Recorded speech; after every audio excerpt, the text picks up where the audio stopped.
Good morning বন্ধুরা, আজ হলো ২৬ মার্চ বৃহস্পতিবার। আজকের বরাক উপত্যকা তথা আসামের শ্রীভূমি, শিলচর, হাইলাকান্দি এবং ভারতের বিভিন্ন প্রান্তের আজকের সকালের বিশেষ বিশেষ খবরগুলি হলো: আসন্ন ভোটে উৎসবকে কেন্দ্র করে রাজনৈতিক দলগুলোর মধ্যে জোর তৎপরতা পরিলক্ষিত হচ্ছে দক্ষিণ করিমগঞ্জে। পুরনো দল ত্যাগ করে নতুন দলে যোগদান পর্ব ছাড়াও একে অপরের বিভিন্ন দুর্বলতা নিয়ে বিদ্ধ করে জনসমর্থন আদায় করতে মরিয়া নেতা প্রার্থীরা। দক্ষিণ করিমগঞ্জ বিধানসভা কেন্দ্রে মোটে ২০ জন প্রার্থীর মধ্যে মূল লড়াইয়ে থাকার সম্ভাবনা রয়েছেন ৪ জনের। তারা হলেন মিত্রজোটের প্রার্থী ইকবাল হোসেন, তৃণমূল কংগ্রেসের প্রার্থী আজিজ আহমদ খান, এআইইউডিএফ প্রার্থী শিহাবুদ্দিন ও কংগ্রেস প্রার্থী আমিনুর রশিদ চৌধুরী।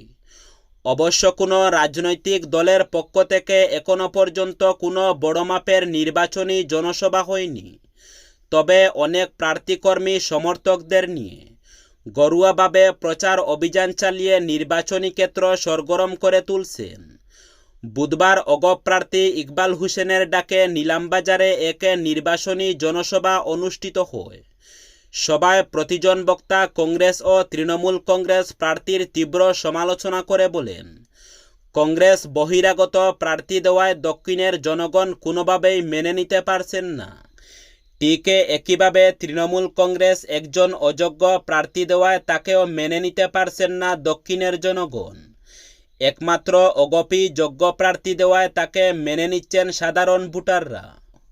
২ লক্ষ চাকরি এবং মহিলাদের জন্য ২৫,০০০ টাকা দেওয়ার প্রতিশ্রুতি দিলেন মুখ্যমন্ত্রী হিমন্ত বিশ্ব শর্মা। বজালী জেলায় এক নির্বাচনী সভায় এই প্রতিশ্রুতি দেন তিনি।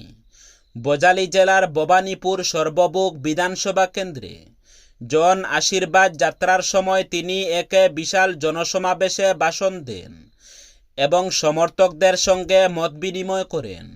নির্বাচনের আগে আত্মবিশ্বাস প্রকাশ করে তিনি বলেন, বিজেপি প্রার্থী ঐতিহাসিক জয়লাভ করবেন এবং এই কেন্দ্রে জনসমর্থন দৃঢ়ভাবে দলের পক্ষেই রয়েছে। মুখ্যমন্ত্রী আরও জানান, মুখ্যমন্ত্রী মহিলা উদ্যমিতা অভিযান প্রকল্পের অধীনে মহিলারা বর্তমানে ১০,০০০ টাকা পাচ্ছেন, যা পরবর্তী মেয়াদে বাড়িয়ে ২৫,০০০ টাকা করা হবে। পাশাপাশি অরুণোদয় প্রকল্পের আওতায় যারা এখনও সুবিধা পাননি তাদেরও অন্তর্ভুক্ত করার আশ্বাস দেন তিনি। আসন্ন অসম বিধানসভা নির্বাচনে ২২টি আসনে প্রার্থী ঘোষণা করেছে তৃণমূল কংগ্রেস।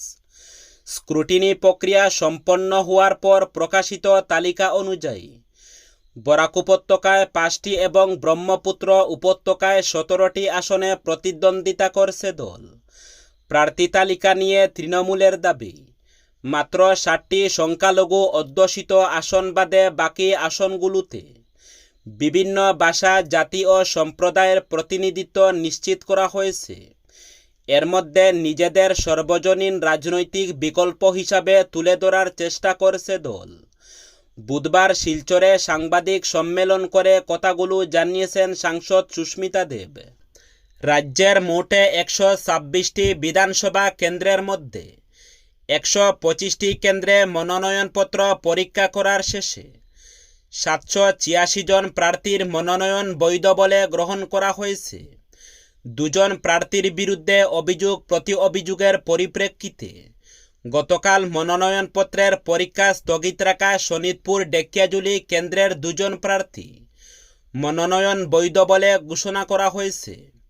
অন্যদিকে মনোনয়নের পরীক্ষা স্থগিত রাখা অনুসূচিত জাতির জন্য সংরক্ষিত বড়পেটা কেন্দ্রে এই পরীক্ষার প্রক্রিয়া সম্পূর্ণ হলেও এ পর্যন্ত আনুষ্ঠানিক ঘোষণা করা হয়নি।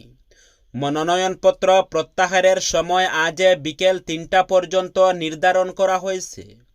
বরাক উপত্যকার ৩ জেলার মধ্যে কাছাড়, শ্রীভূমি ও হাইলাকান্দি জেলার মনোনয়নপত্র জমা পড়ার পরবর্তী পর্যায়ের সরকারি তথ্য অনুযায়ী কাছাড় জেলার 4টি মনোনয়নপত্র বাতিল হয়েছে। এর মধ্যে বড়খলা আসনের 2টি, সুনাই আসনের 1টি এবং দলাই আসনের 1টি মনোনয়নপত্র বাতিল হয়েছে। উল্লেখ্য, বাতিল হওয়া মনোনয়নপত্রগুলি সবই নির্দল প্রার্থী। শ্রীভূমি জেলার 4টি বিধানসভা আসনে জমা পড়া 59 জন প্রার্থীর মনোনয়নপত্রের মধ্যে 4 জন প্রার্থীর মনোনয়নপত্র বাতিল বলে ঘোষণা করা হয়েছে।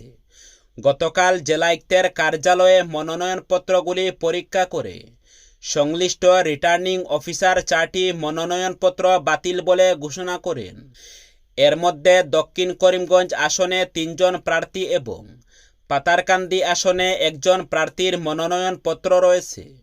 বৈধ ঘোষণা করা প্রার্থীর মধ্যে 123 উত্তর করিমগঞ্জ বিধানসভা আসনে 16 জন, 124 দক্ষিণ করিমগঞ্জ বিধানসভা আসনে 20 জন, 125 পাতারকান্দি বিধানসভা আসনে 10 জন, 126 রামকৃষ্ণনগর বিধানসভা আসনে 9 জন প্রার্থী রয়েছেন।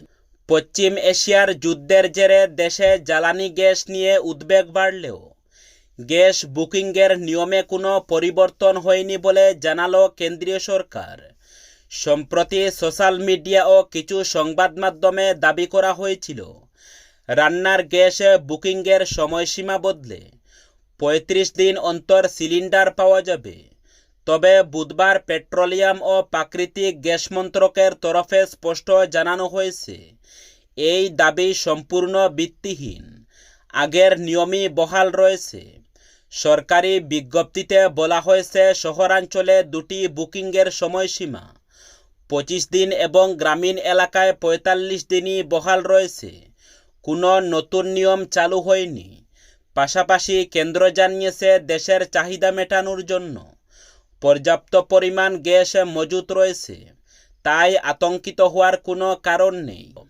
শ্রীভূমি জেলায় মদ্যপান তথা বিক্রয় নিষিদ্ধ করে ড্রাই ডে ঘোষণা করা হয়েছে।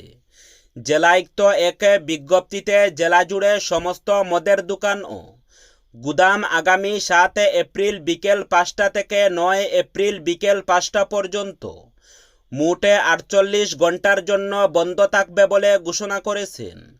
পাশাপাশি ভোটে গণনার দিন আগামী 4 মে ভোটে গণনা প্রক্রিয়া শেষ না হওয়া পর্যন্ত পুরো দিন ড্রাই ডে হিসাবে ঘোষণা করা হয়েছে।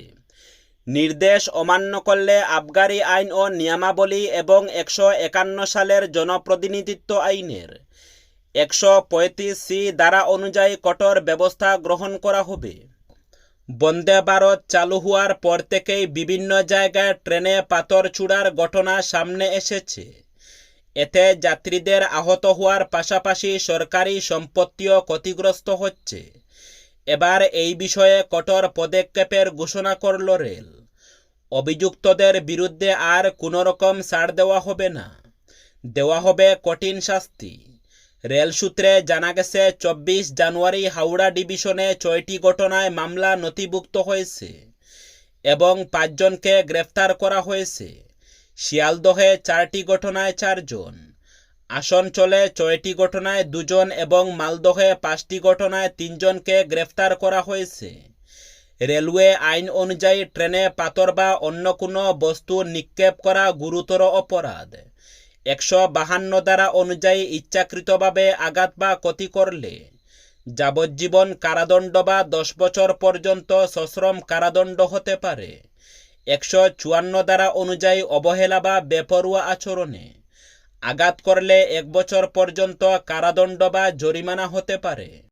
শিলচর বড়খলা সহ উদারবন্দে বিজেপির প্রচারে জোর তুলতে জনসভা করবেন কেন্দ্রীয় মন্ত্রী সর্বানন্দ সোনোয়াল।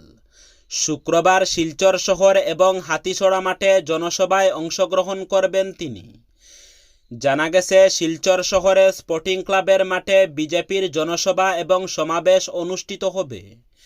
বিজেপি প্রার্থী প্রচারে জোর তুলতেই এই জনসভার আয়োজন করা হয়েছে। সবার প্রস্তুতি তুঙ্গে। বিজেপি নেতাকর্মীরা একাধিকবার সভাস্থল পরিদর্শন করে প্রস্তুতি খতিয়ে দেখেছেন। শিলচরের সভা শুরু হবে বেলা 2টা থেকে। সূত্রের খবর, শুক্রবার সকালেই কাছাড়ের মাটিতে পা রাখবেন কেন্দ্রীয় মন্ত্রী সর্বানন্দ সোনোয়াল। এদিন শিলচর ছাড়াও বড়খলার প্রার্থী কিশোরনাথ এবং উদারবন্দের প্রার্থী রাজদীপ গোয়ালার হয়ে প্রচার চালাবেন তিনি। হাতিছড়ায় আয়োজিত জনসভায় সমাবেশকে সম্বোধন করবেন তিনি। জনসভা শুরু হবে সকাল 10টায়। হাতিছড়ার জনসভা ঘিরে প্রস্তুতি জোরকদমে শুরু হয়েছে বলে জানা গেছে।